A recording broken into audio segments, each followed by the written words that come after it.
Well, good afternoon and welcome to Word for the Day for today, the 30th of December.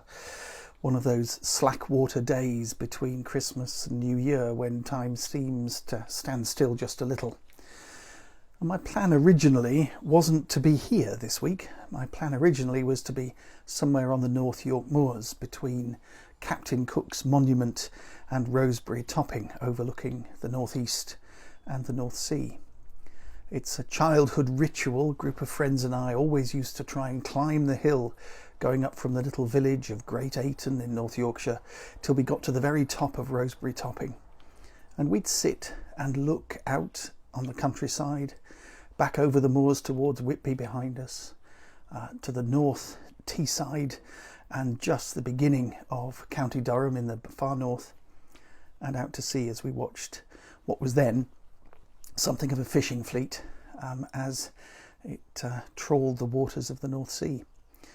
It's some years now since I was able to do that, but always at this time of year when it's quiet, when the wind drops, the cold really sets in.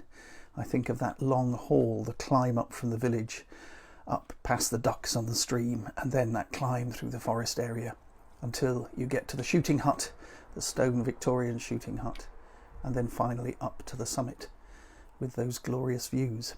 And then back down if you're quick and you can get there before closing time to the wonderful Suggett's ice cream shop. And I do hope it's still there. I haven't been for a dozen years or more, but I do hope it's still there, still serving ice cream in this week between Christmas and New Year for the foolhardy, the reckless and the idiotic who want to be out in the cold. It's a New Year ritual for me.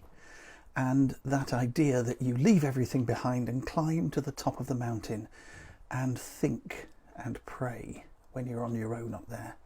It is a wonderful experience.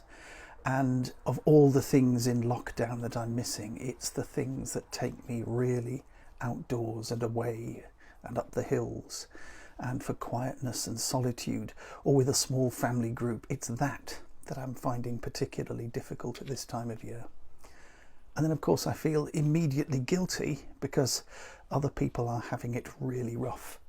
And the news we hear from how things are in our hospitals and in the health clinics are a reminder to us that however frustrating we find this, we're not being asked to do very much at the moment.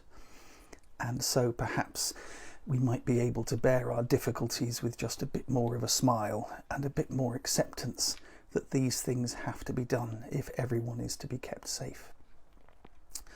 So I raise a metaphorical flask full of coffee to my other self, who would normally be halfway up the hill about now, and if I'm honest, probably completely out of breath and wanting a bit of a pause.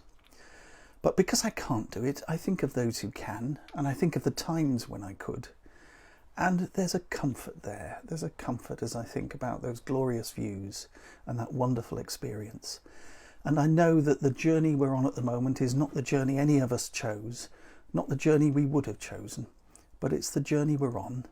A bit like life, we walk the path that's ahead of us. And as long as, in that wonderful Christmas message of King George, as long as we remember to put our hand in the hand of God, that is better to us than a light to our path and surer than a known way. So as we come up to New Year, it's right to think and put in perspective the events of this last year in the knowledge that God has been with us and we have been with God all this time. That's Word for the Day for today. Thank you very much for joining us. We're back tonight with night prayer at 8 o'clock, morning and night prayer tomorrow at 7:30 in the morning and 8 at night. And our next service of Holy Communion is on Sunday at 10:30 live from St Margaret's Church. Thanks very much for joining us.